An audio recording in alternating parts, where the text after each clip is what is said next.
Oh, I'm sorry. Did I break your concentration? Somewhere between science and superstition.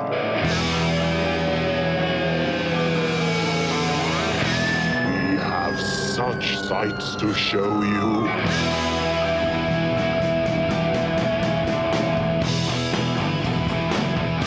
Strange Eons. Welcome to Strange Eons Radio. That's Eric over there. Hello. That's Vanessa over there. Hello. I am Kelly. You guys, I went to lunch yesterday in Woodinville. Oh. And to a place that I've gone to many times. I didn't recognize the hostess who sat me, but she brought us menus and then said, "Have you been here before?" And I said, "Many times." And she said, "I would think I would have remembered you and that hair." And I was like, "Oh," and she goes, "You have cool hair. Oh. You've got like Billy Idol hair." And I was like, "Wow, I'll take it." And so that happened. And then at that same restaurant later, a different couple comes and sit at a table next to us. And after a few minutes, the girl says, "Do you know Martin?" I was like, "No." She goes, "Oh, it's this hairdresser I know, and she's got this guy who's got Billy Idol hair." And I was looking at you going, "That has to be the guy." And so I'm like, "Wow, what's going on with my hair today?" So I excuse myself and go to the restroom to check out how cool my hair looks. No different than it has ever looked every single day. I don't know why on that day I got 2 Wow. random Billy Idol comments, but my hair always looks just kind of messy. And because I thought, whatever I'm doing today, I need to keep this going, right? I get there and look in the mirror. It's like nothing, no different. Wow. Those bonkers. I mean, like to me, you always have headphone hair because you're wearing headphones. yeah. That's true. That really changes the look. But that's great. It means you're doing something right. I don't think I am doing anything different than ever. So Maybe people have just been like quietly appreciating it from afar. But on one day, there's something in there and people are like, today's the day I'm going to tell this guy how awesome his hair is. that's right. So I gave them a sneer and I was like, "Flash." Okay, you guys, I watched the first episode of the Mayfair Witches. Oh, I kept hearing about it, but I have no idea how it is. Based massively on the- mixed things. I'm curious what you think. Well, based on the Anne Rice novel, which I liked very much. Mm. I will say this: Alexandria Daddario may be the most attractive woman on the planet, Hmm. but she cannot act to save her life. I mean, Oh, no. she is the worst actor on the planet. Oh, no. Awful, almost unwatchable. I cringed every time she opened her mouth, and it made this show just unbearable for me. Boy, she's great in the that one on HBO. The crazy people on Hawaii that all hate each other. White Lotus. Oh, White Lotus, is she on that? Yeah. Huh. Yeah, she plays one of the main 5 or 6 Maybe- characters. Mike White's just a better director. Yeah, this is awful. I don't know. I was hoping for something. This is the same company that's doing, of course, the Interview with the Vampire series, which I also don't care much for. It's all too glossy, Mhm. and it just, I don't know. It doesn't feel right. Especially the Mayfair Witches is a kind of a sexy, steamy series of books, and it's got like zero soul. Yeah. Well, yeah, I started watching a series that a lot of people have been talking about. I don't know if you guys have seen Wednesday. Yeah. Yeah, the Oh, sure. Addams Family thing. Yeah. Yeah, I'm a little behind, but I've now seen I think 3 episodes of it. It's fine, but I'm not like in love with it. I thought it was great. I enjoyed it a lot.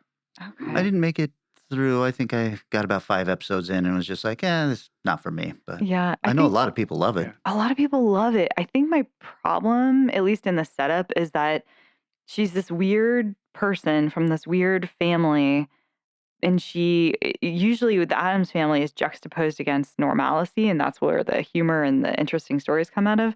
And this one is like, so they send her to a school full of weirdos, but she's still the weirdest one somehow.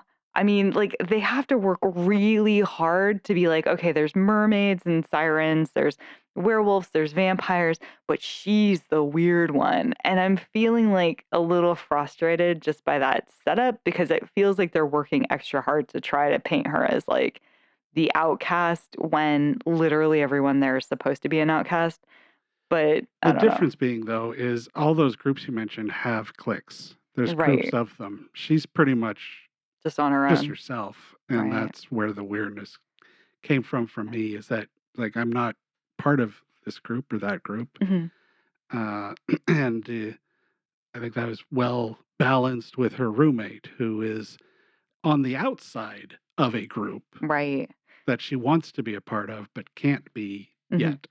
I think the thing that I'm noticing and the place they're falling into, and maybe this was the intention, is it's definitely built for people who love Harry Potter with like the houses. It's like Okay, we have these groups who are, they even have like kind of a school competition episode that I just watched where they kind of take this boat across this lake and then have to grab this thing, this flag, and run back. And it feels that very much like a Harry see that Potter felt far more scenario. like Adam's Family 2, the one from the 90s, Yes, where she was because at the summer the camp and summer they're camp and the pilgrims, Mhm. but again, at the summer camp, that whole thing was about how she is weird, not the mermaids or versus the werewolves or versus the I'm not sure why the other guys were on a jester boat, but that's okay. That's fine.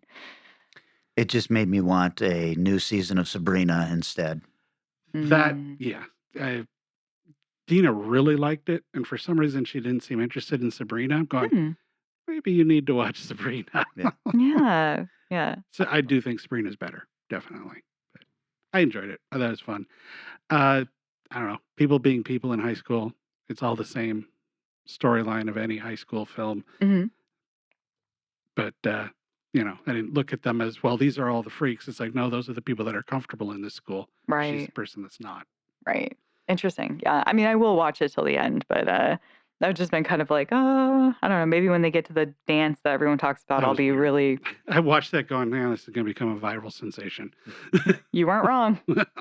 That's the thing. I mean, Vanessa, if you could just do a dance for us on TikTok, we'll probably get 1 million new There you viewers go. from listeners. Dude, I am so uncoordinated. I'm the That's- last person who should be doing a dance. I Maybe- need you to do the Megan dance with your arm. And God, weird no. Shit. God, no. Absolutely not. Anyways, I seem to have a little bit of a theme between my two films today. So I'll talk about the biggest one first. That I think we've all seen now is The Menu. Oh, sure. Yeah. Finally watched that last night. Thought it was great. I enjoyed the hell out of this. After watching it, I got online and saw some guys comment about it, and he's like, I didn't understand it. They didn't justify anything they did. I'm like, yeah, they did. They Mhm. justified everything they do to every character. It's just that they don't sit down at the table and the chef go, this is why I'm doing this to you. Right. Right. They Right. laid it out in the subtle ways, and like I said, great performances. Did you feel like the s'mores scene worked, though?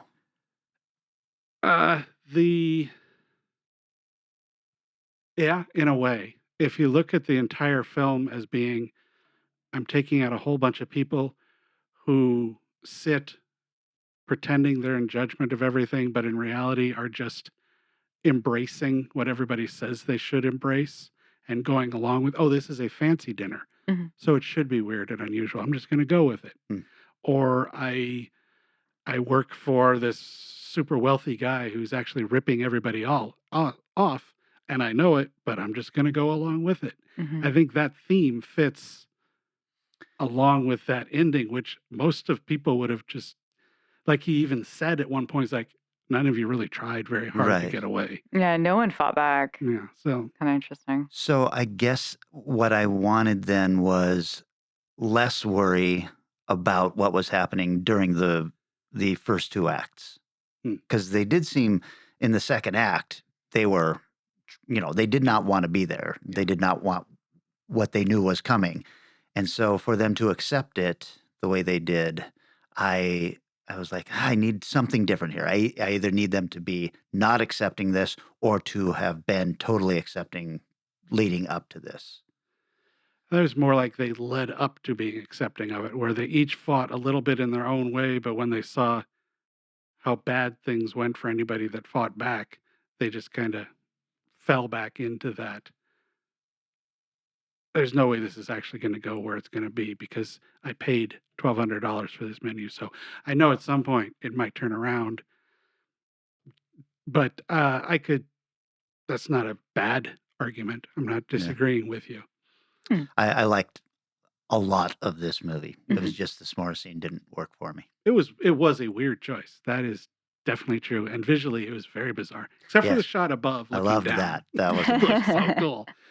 But there's some weird shit in that stuff. But Yeah, there's a lot of incredible ideas. I think it didn't crazy hit for me, but I have no reason to hate it either. I have nothing to complain about. I think part of it too is it's so rare for me to see a movie so late along that everybody was talking about how good it was. Mhm. As maybe I enjoyed it more because I still thought it was, oh fuck, this is actually good. Where a lot of times that's like, okay, this is good, but why is Right. everybody so crazy about that? Right, Like right. as much as I liked Barbarian, I felt a little bit about Barbarian by the Mhm. end, where it's Yeah. like, okay, yeah, that was pretty good. It wasn't as super great as everybody made it sound, but it was Right. pretty good. Right, right.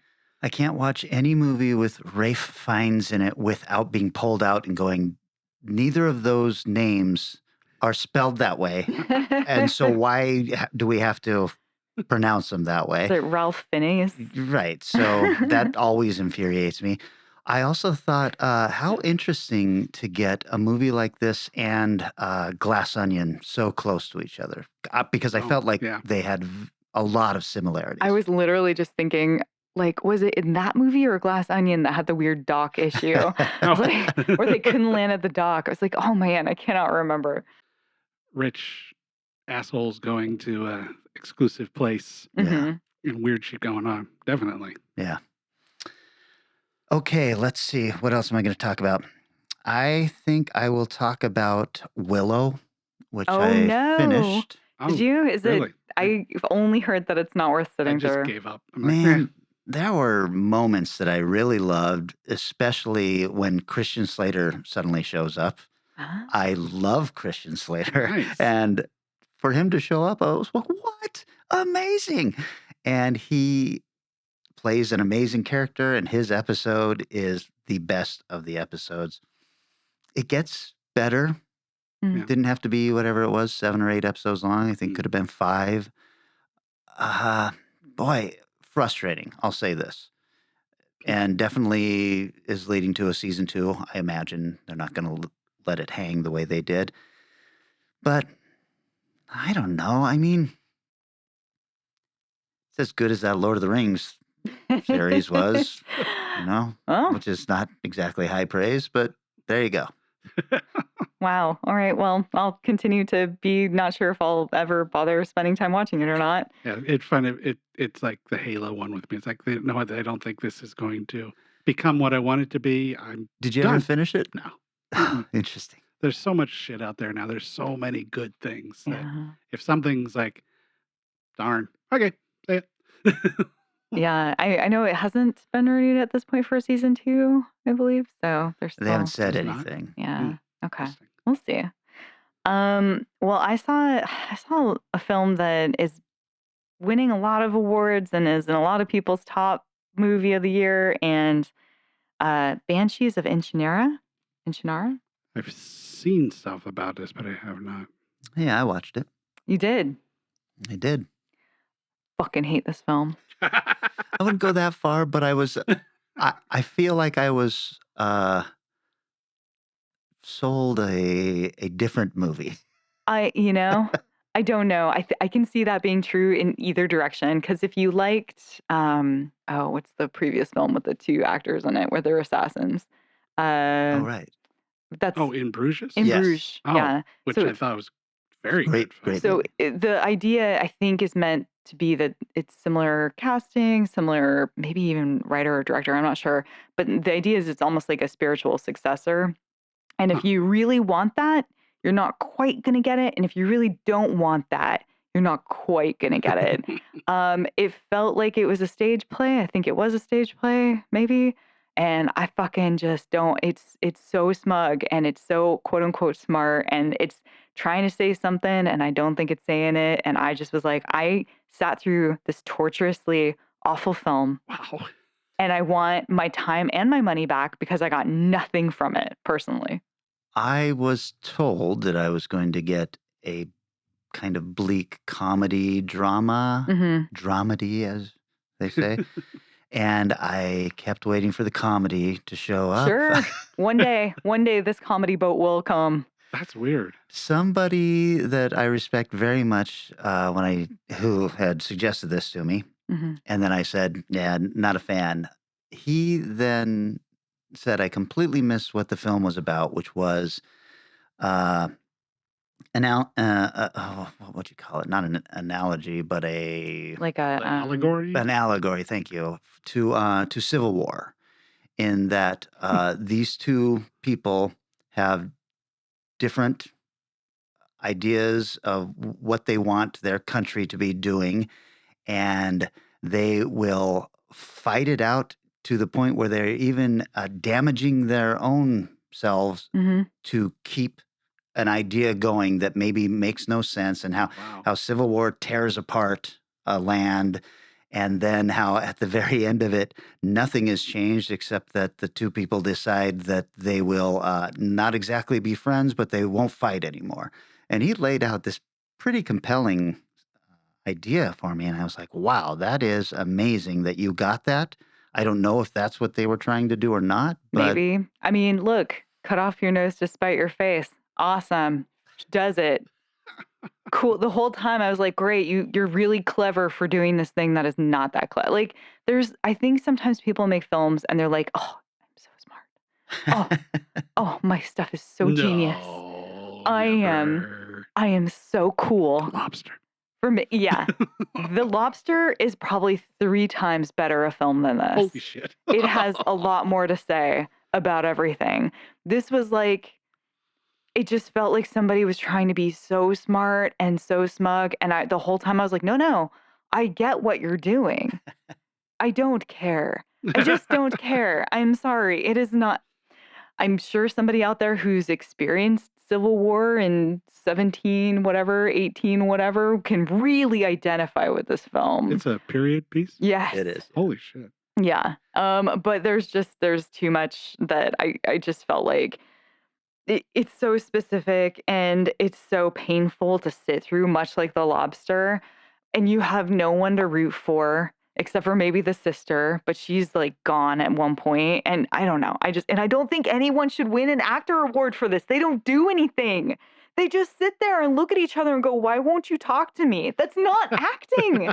That's saying things out loud. That friend of mine was telling me, the sister moves because this is what happens when a country is at war with itself. People flee and stuff like Great. that. And One person. well, One. listen, the village that he's talking about has 8 people in it. So one person is a big population. It's fine. But why should I care? I I'm need not, to know why I I'm care. kind of there with you. I didn't get what all of it was about, but you can't deny that a lot of people really love it.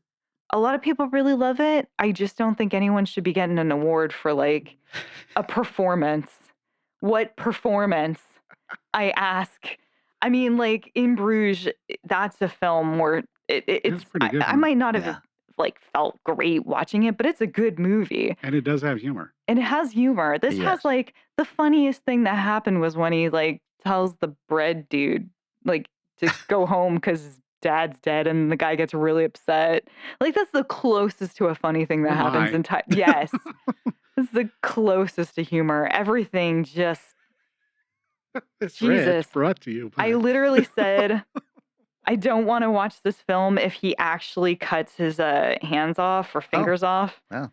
And I was then told, no, it's a comedy. It's a black comedy, but it's a comedy. And I was like, oh, okay, it's meant to be funny.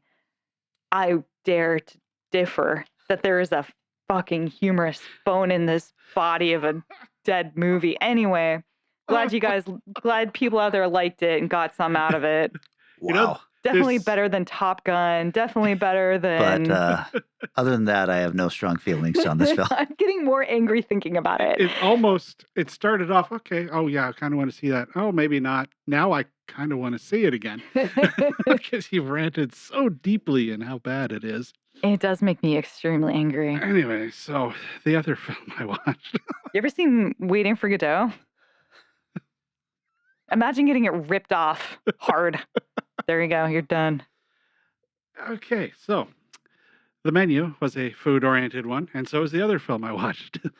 Flux Gourmet, Oh, I've not heard of this. directed by Peter Strickland, who did In Fabric and Barbarian Sound Studio. So you get an idea of it's a Bleak. weird-ass film. Uh-huh. This is another Shudder. It is interesting. It stars she's actually the head mister in Wednesday. That same actress, the very tall actress from Game of Thrones. Yeah. She plays a similar concept here, not a similar character, but where she runs ahead of a art creation studio. But the medium is food. Oh. So they use food to make music. Oh. So like blending certain items makes certain sounds, while chopping certain items makes different sounds. And they've got somebody chopping, and they got another guy who's sort of DJing it, and then they got a third person who's performing to it. Kind of like Stomp both. It's closer to fuck, I totally blanked on his name. David Cronenberg, the film he did last year, with the Crimes weird, of the Future? yeah, with the weird performance art moments. Yeah. It's not the same kind of art because, it's not necessarily gutting people, but it's that kind of art. It is an art, performance art weirdness. And it is a weird movie. Hmm. Is it good? If you liked his other films, you'll probably like watching this one. If you don't like his films, don't watch this one. I thought In Fabric was interesting for about 75% of it. Yeah, I actually like that one quite a bit. And the Barbarian Sound Studio, I also liked quite a bit. That's, I think, the first thing I saw by him years ago. And overall, I did enjoy watching this one, though, even though there are scenes and there are subject matter. There's a through storyline with the guy who is the person documenting what they're doing. He's taking photographs and writing notes, where he's got this horrible gas problem where he just doesn't want to fart in front of anybody. Mm. And it's through the whole movie. And at the end, they tell you why it's a problem. And you're like, really? That's it? I would have rather you just left it a mystery and we never found out why the guy was farting than give me that as your reason. No. But the performances are all really interesting, and it is fun to watch. If you liked In Fabric, I think you probably will like it because it's stylistically similar. Interesting. What's it called again? Flux? FLUX, Flux Gourmet. Flux Gourmet. Pretty sure it's still on Shudder too. I'm still trying to hunt down In Fabric. It did it did a little theater run, and then I have had the hardest time streaming it, but I haven't looked in a little bit. So. All right. Well, how about we take a little break, and then when we come back, we are talking about films shot in Spain.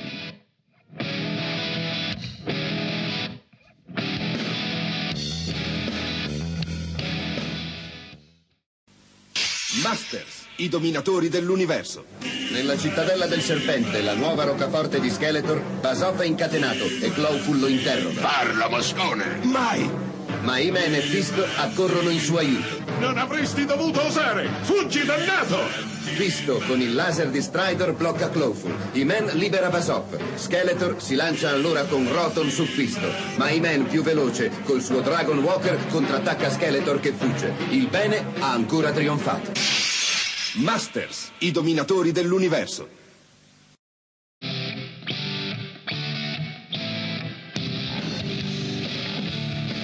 We have returned. Eric, this was your subgenre topic. I'm going to put 10 minutes on the clock. More or less, give it a shot. All right. Yeah, as I mentioned last episode, this was one because I specifically got a movie that I wanted to watch. 7 released. Alex de la Iglesia's first film, Oh. which is called Acción Mutante, or Action Mutant. Somos soldados del ejército mutante y vamos a ganar la guerra. La sociedad nos trató como mierda y ahora les vamos a dar por el culo.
Y ahora vamos a enseñar a esos mierdas lo que es terrorismo.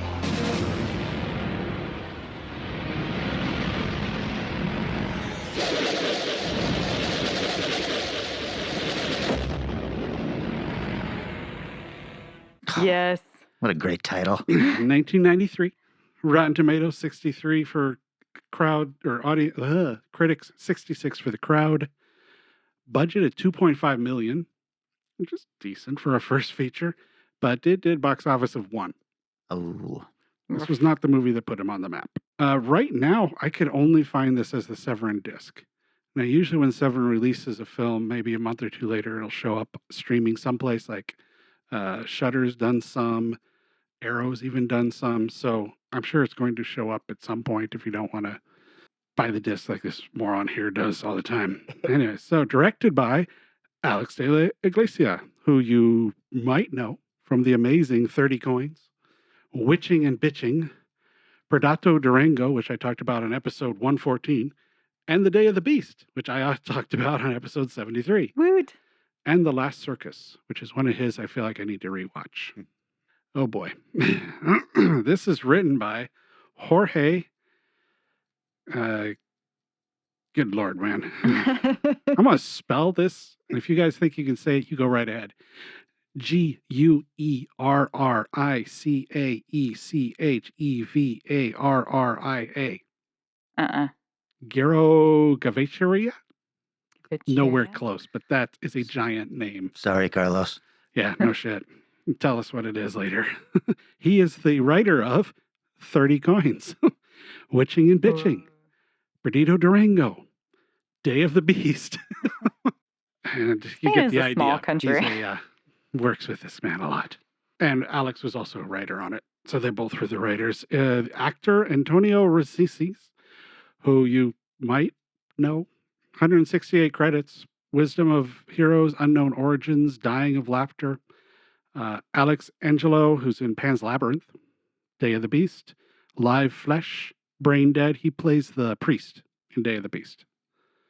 So he's pretty good. 110 credits. Frederic Feder, who's in Three Colors Red, Arizona, and Swept from the Sea. And finally, Santoyo Sugiura, who's in basically everything Alex has done. 122 credits, plus directed 5 of film series called Torrente. He plays, I believe, the record store owner in Day of the Beast. The movie. Wow, this is a crazy ass film. It's very Mad Max looking.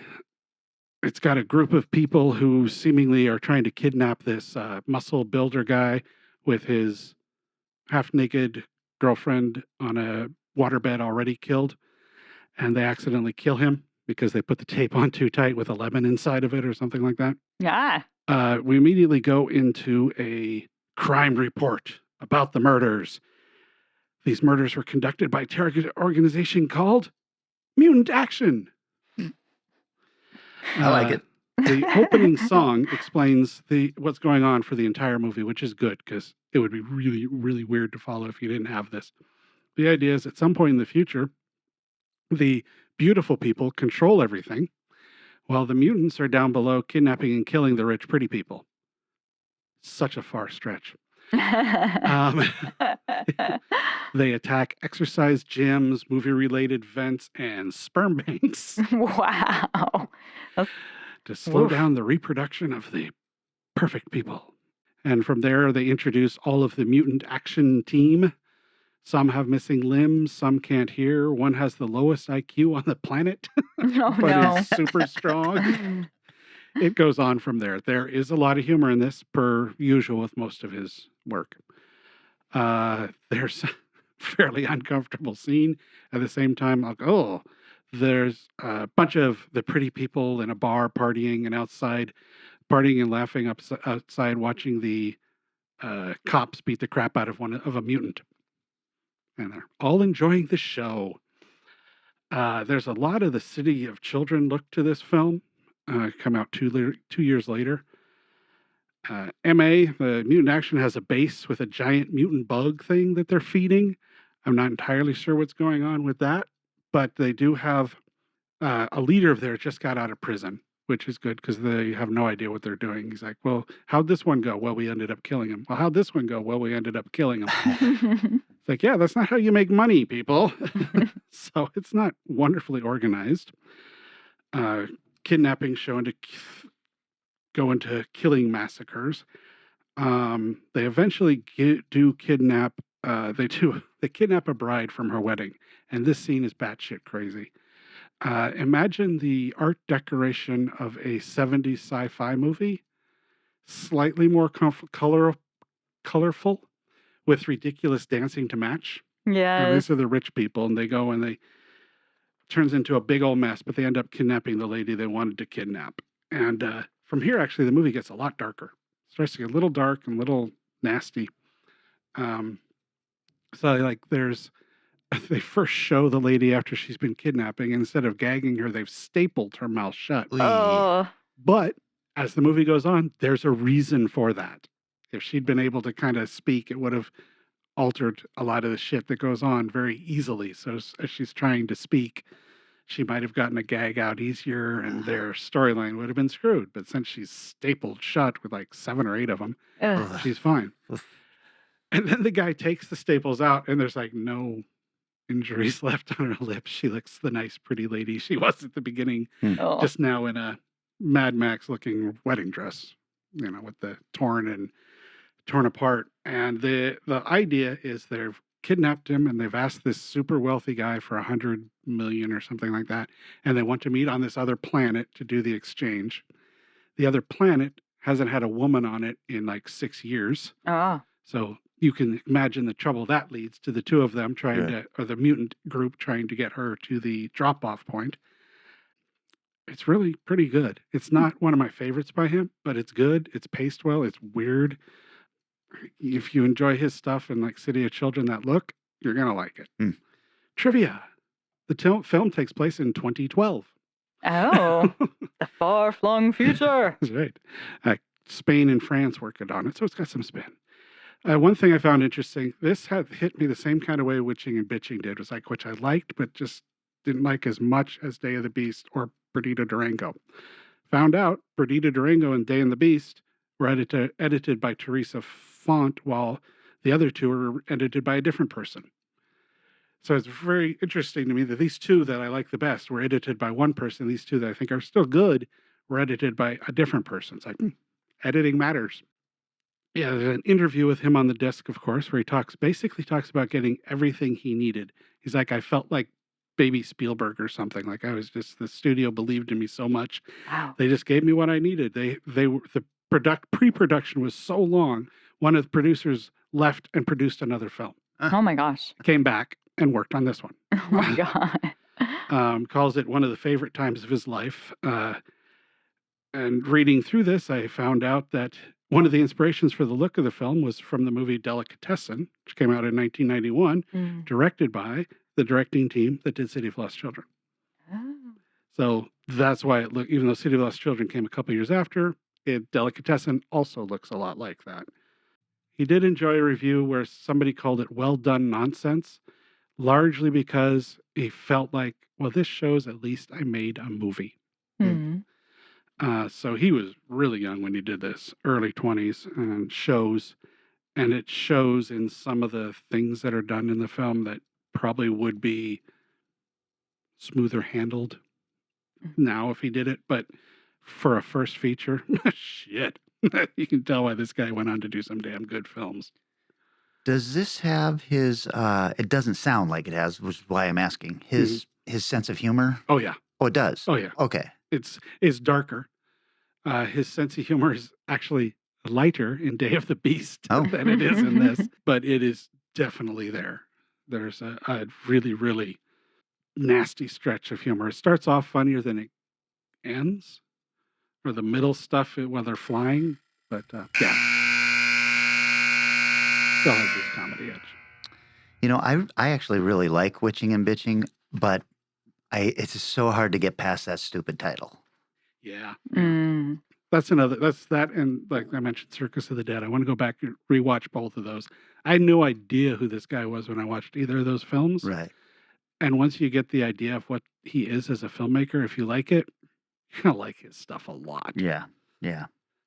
All right, Vanessa. All I'm right. gonna put 10 minutes on the egg timer. Your favorite thing. Oh, love it more than anything. Don't make that 9. Okay, so the film I went with is a 1975 film called Night of the Seagulls.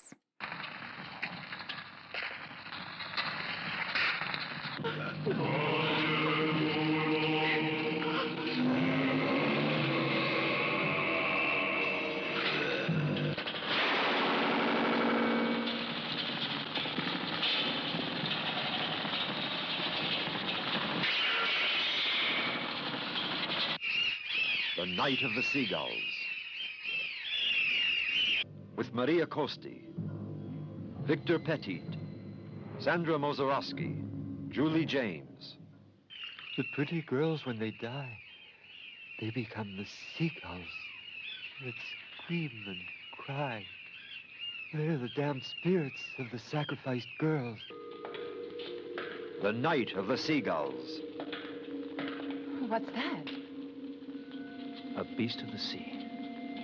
Must be a god belonging to some unknown culture. What's going to happen to us now?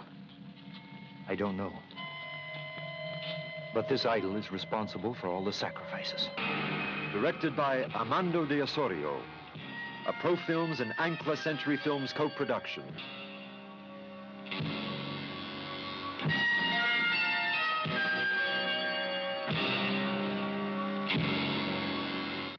Ah, yes. Have you seen this? I have. Oh, so I first came across this film because I would occasionally go to just bargain bin movie used stores and pick out the weirdest looking ones I could find and then Nice. send them to friends. And this was one of them. And somebody had said, "Oh my gosh, I like this so much. I bought this box set. Here you can have the copy back." And I just hadn't seen it. So I was like, okay, great. I finally have an excuse to watch this film, which in retrospect would have been perfect for the Bird Week. Yes. I'm very mad at myself. Oh, Rotten Tomatoes score, no rating from critics, but 51% from audience. Budget box office, no idea, but it's somewhere in the realm of what you might get for Hammer. That's kind of the feel it has to it. Directed and written by Armando de Osorio. He's written 26 films, directed 20, including Demon Witch Child, Fangs of the Living Dead, and The Devil Hunter. He was one of the foremost Spanish horror film directors during the European film surge in the 1970s and created the Blind Dead tetralogy, which this is a part of. In fact, this is the last installment. It includes Tombs of the Blind Dead, Return of the Evil Dead, not that one, and The Ghost of Gallion, finishing off with Night of the Seagulls. Starring Victor Petit, 36 credits to his name. The only one that I could pronounce was Street Warriors. Maria Costi, who's 90 credits to her name. She plays Doctor's wife. He's the doctor. She was in Night of the Sorcerers, Stan's Profile, the Dracula Saga, and Dragonfly for Each Corpse. She was a film and TV actress. And last but not least, Sandra Mazarowski. She's been in 26 things, including some great titles like Smut Starts at the Pyrenees, The Marshal of Hell, The College of Death, Man of the Mushrooms, Abortion in London, and Hitler's Last Train. The story, we begin in a sort of medieval era, maybe. It's very like costumed and cheap. So it's really hard to define exactly when you're supposed to be. I was like, oh, I think those guys are knights because it looks like fake chainmail. A young couple arrives at a seaside town in the evening. They seem pretty lost, and so the husband goes to the village to try and figure out directions and ask for help, but no one will answer his calls. In the meantime, the Knights Templar are roaming the streets. They corner him and kill him. They then find his wife, who is hanging out on a nearby carriage.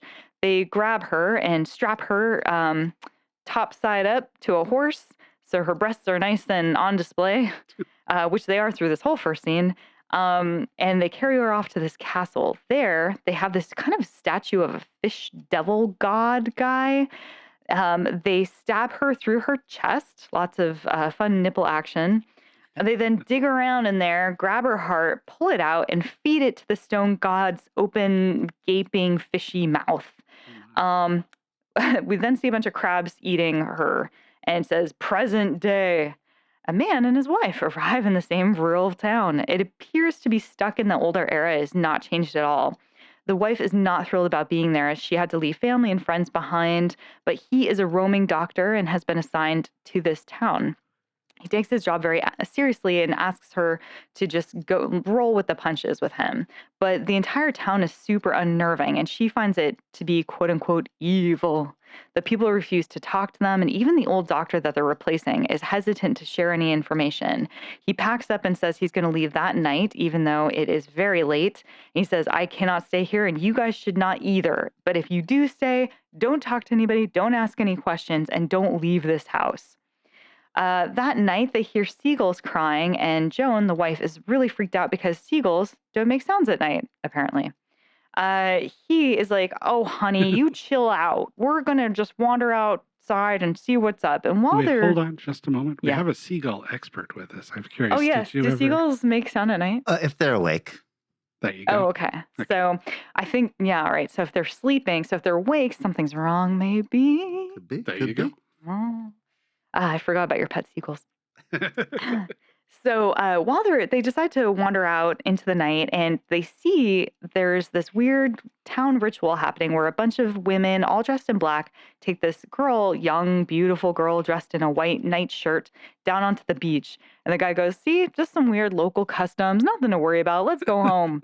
And they do. So they miss it when the ladies tie the young woman to a rock and then peace out just in time for the Knights Templar, who are now just a bunch of rotting bones riding undead horses in these kind of, looks like dark robes that are covered in seaweed and bird poop, and go and grab the girl and take her off. The next day, the village continues to not really talk to them, except for the village idiot Teddy seeks shelter with them because town members keep beating him with rocks and sticks. They decide to kind of help him out, and there's also a gorgeous young woman named Lucy who helps out Joan at the grocery store when no one will help her buy anything, and asks, actually, hey, you know what? I really need a job. Could I have one? And Joan's like, yeah, sure. Can you tell me what's going on? She's like, I'm sorry, nothing's going on. And she's like, no. Okay, I'm sorry. It's cool. Just come work for me. Don't worry about it. It's no big deal.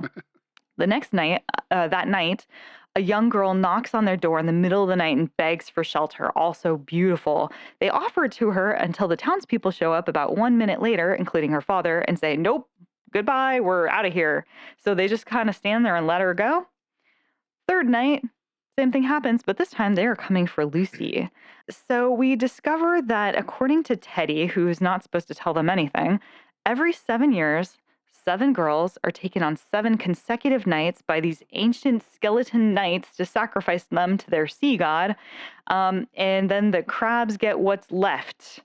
Will the doctor and his wife let Lucy die at the hands of the skeletons, or will they try to save her? But then she kind of falls off a horse and basically write her off as dead and right away.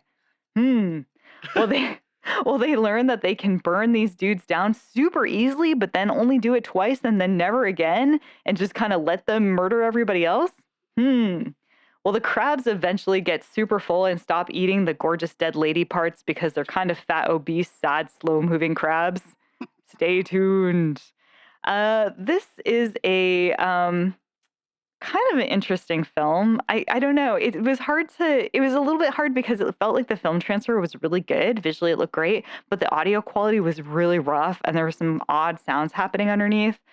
And of course, it has that thing with European, especially Italian cinema, but this is Spanish, where it's dubbed and then the sound effects are extremely bad and misplaced. So there's a lot of like stepping, but it sounds like somebody's hand slapping a wall. The music has two songs. One is this sort of weird song with a frog releasing air underwater sound underneath constantly, and the other is a theremin. So that's fun.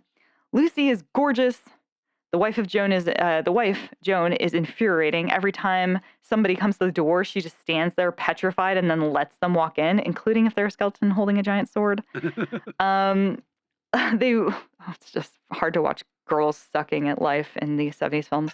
But she does have good sweaters, so that's good. A little bit of trivia. So tagline: 7 nights, 7 victims. There were films later made in homage to this, including Jesus Franco's film Mansion of the Living Dead and Paul Nasachi's film The Devil's Cross. Near the end of the director's life, he augmented his income by producing scary. What was that? Jess Franco, maybe?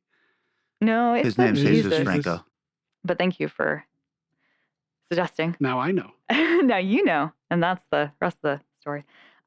Near the end of the director's life, he augmented his income by producing scary oil paintings of the Templar Knights and selling them to fans. In 1993, he tried to shop around a fifth Blind Dead film called The Necronomicon of the Templars, but it failed to get interest. And you can buy his films in a DVD box set shaped like a coffin. Most interesting piece of trivia, and it's definitely going to ring on me. Sandra Mazowski, who played the beautiful Lucy, was known as one of the Lolitas of Spain. She started working in the film industry at age of 10 and did a lot of exploitation, which is gross and not the most interesting thing.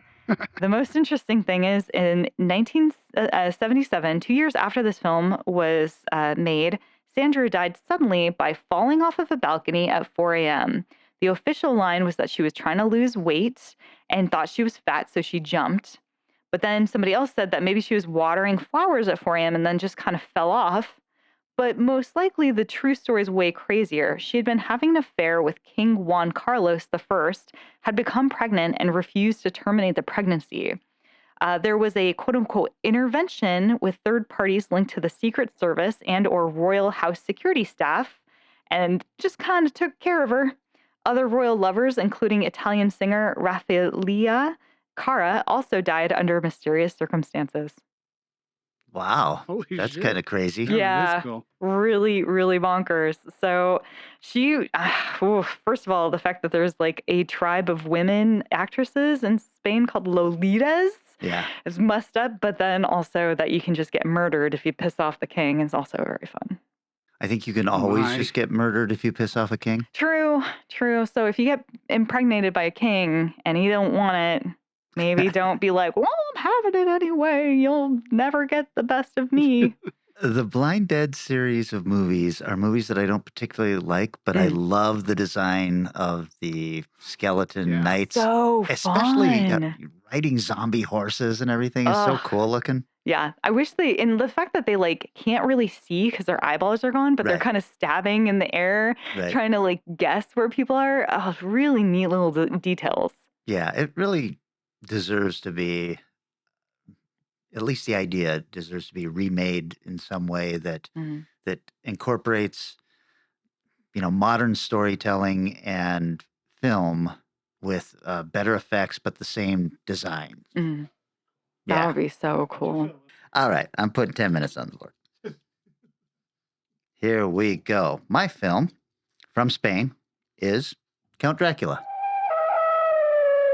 Listen to them. The children of the night. What music they make.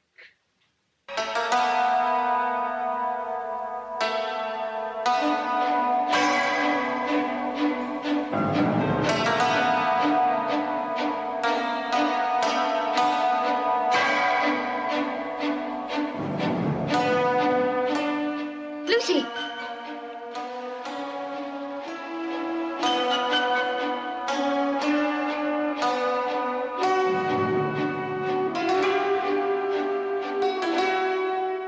Yet behind the legend, behind the fantasy, there are certain facts.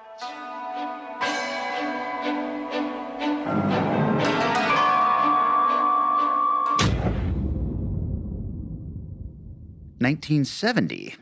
I could find no budget or box office, but the Rotten Tomatoes critics have no information either. So what do you think about that? You guys are in good company. Been there, done that. Audience has it at 45%. Directed by Jesus Jess Franco. 183 writing credits, 206 directing credits, including Revenge of the Alligator Lady, Ooh. Killer Barbies vs. Dracula, Ooh. and Nightmares Come at Night. My favorite time. Written by Augusto Finocchi.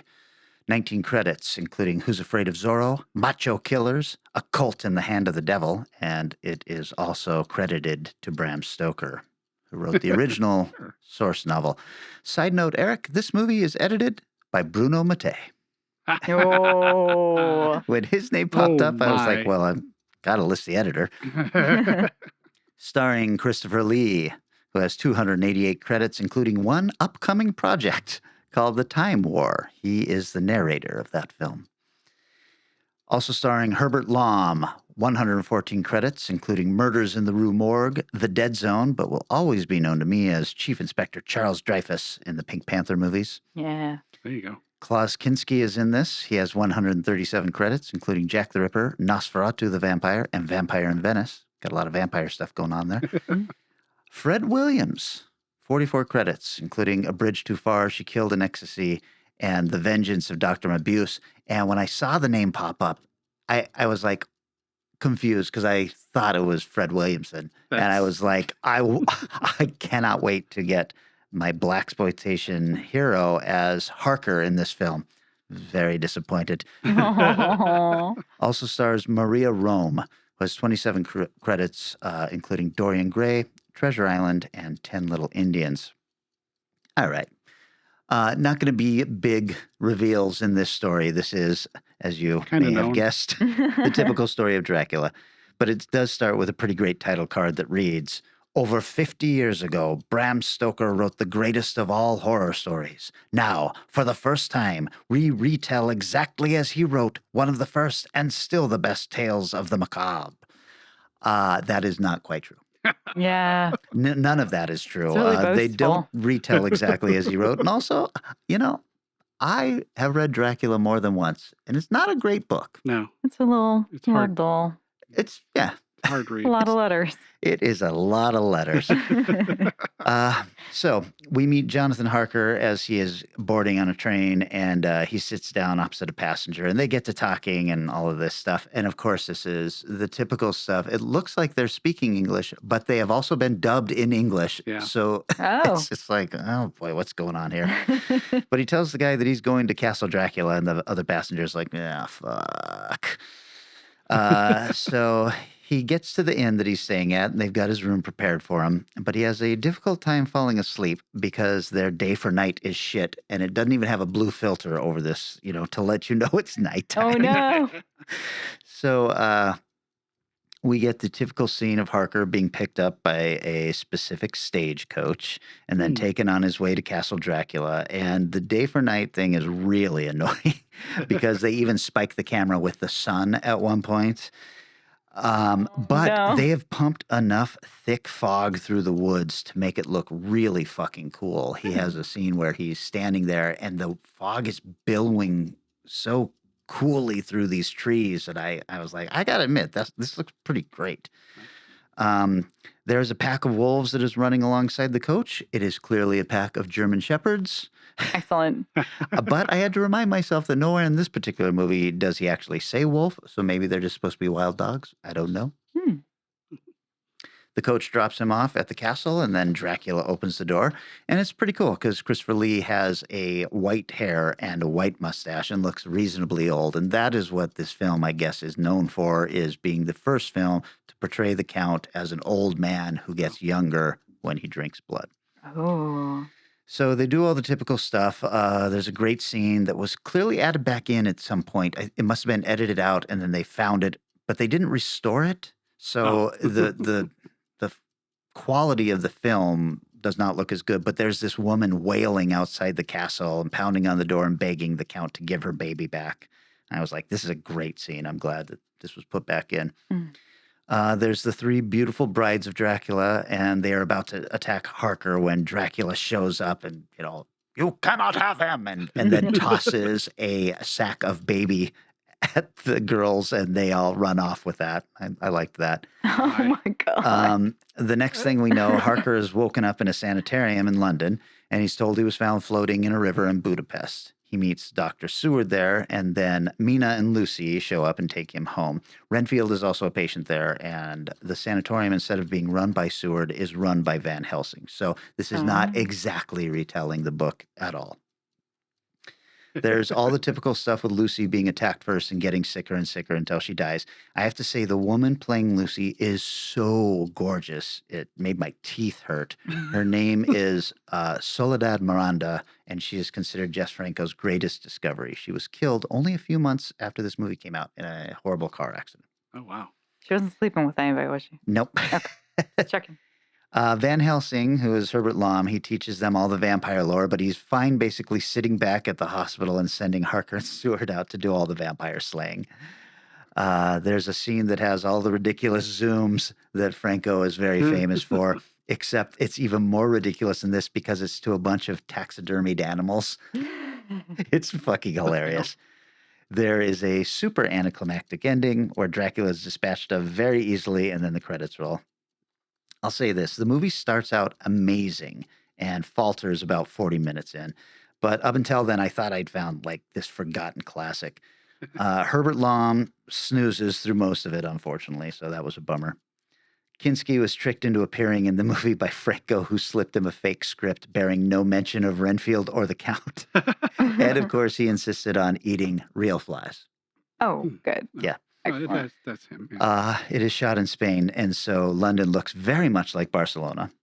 The set for Lucy's room is so cool that it was worth watching the movie for alone. I was just in awe of this set. She's got these incredible windows that it all looks kind of dreamy, and so it works really well for her scenes, which is Dracula climbing through her window and all that stuff. It if you're a Dracula completist, you should probably put this on your list. Otherwise, yeah, I don't know. Trivia. Christopher Lee and Herbert Lom never saw each other during filming. They shot all of their joint scenes separately. Jeez. This is the first movie in which, as in the novel, Dracula begins as an old man and becomes younger as he feeds. This is one of 4 films released in 1970 in which Christopher Lee played Count Dracula. Holy shit. Whoa. The others are Taste the Blood of Dracula and Scars of Dracula, which I have seen, and then something called One More Time. Yeah, nothing. I've never heard of it. I'll have to hunt this down. Christopher Lee rates his performance in the film as the best he gave as Dracula, and stated in an interview that he felt that Herbert Lom and Klaus Kinski were miscast in their roles. Oh, no. Prickly as ever. Do you think it was a good performance by Christopher Lee? I thought that he gave a great performance, but he's always going to be Dracula to me. So, it's hard to differentiate between any of them. In Little Shop of Horrors number 19, which was a fanzine, Colin Cowie fondly recalls viewing Franco's film with none other than Terence Fisher himself at a convention. Terence Fisher had directed Hammer's Dracula films. And he said, when it finished, Fisher turned to me with a conspirator's grin and said, for the first 10 minutes, I thought, my God, it's so much better than mine. And then I thought, no, it's not. It's so good. So I had an okay time with this. It's not nearly as good as the Hammer Dracula, but it was okay. I was just surprised to know that it even existed. Yeah, no kidding. Franco did so many films. I mean, Franco, fucking 183 writing credits and 206 directing credits. Insane. Yeah, he's prolific, if not. He just rolls out of bed onto a Prolific is a set. nice way to say. I think at Severin, you can get a a Christmas tree topper of him. Oh my God. I struggle to think of a movie of his that I actually like. He did one I thought was good, but I'm blanking on the name of it. I always think of Vampires Lesbos because it's such That's his. an easy title to remember because Yes. it's like, that's a ridiculous title. That also stars that woman Soledad Miranda. That was her Oh, is that her? breakthrough film, and yeah, she is just so stunningly beautiful. It was just like wow. Every moment she was on the screen, I was just staring at her. She's ridiculously gorgeous, as only the ridiculously gorgeous 70s women can be. That's exactly how I felt about my Spanish lady. I was just like, I can't not look at you. And any moment you're on screen, everyone else should just die. Oh my! I just want to. I just refocus the camera, okay? Just paint them in, dark shadows, and just throw the light where it deserves to go. That's right. How dare you attempt to be in the same scene as this lovely creature? See yourself out of this whole film. I said good day. Okay, so good topic, Eric. We are actually taking a little break because somebody is moving. Yes, I am moving, and I acquired a lot of stuff in my life, and I just need a second to put it in boxes, and then in a vehicle, and then out of boxes. And she will be showing up again in Toronto? No. I'm only 20, 30 minutes further away than I currently am, so. Which makes you about an hour away now, so. Yeah, I am moving to it's true. I am moving to a weird seaside town that is not crazily heavily populated, so that's pretty fun. Antonio Bay? Oh, God, I wish. If they have a lighthouse with a radio station in it, I am taking over that space. Wave sound and seagulls be damned. That's where we'll do our podcast. We are taking a break, but the show is not taking a break because we are starting to release our Amityville Horror Picture Show podcast, which is Eric and I going through all of the Amityville horror movies sequentially. And as they often say, so you don't have to.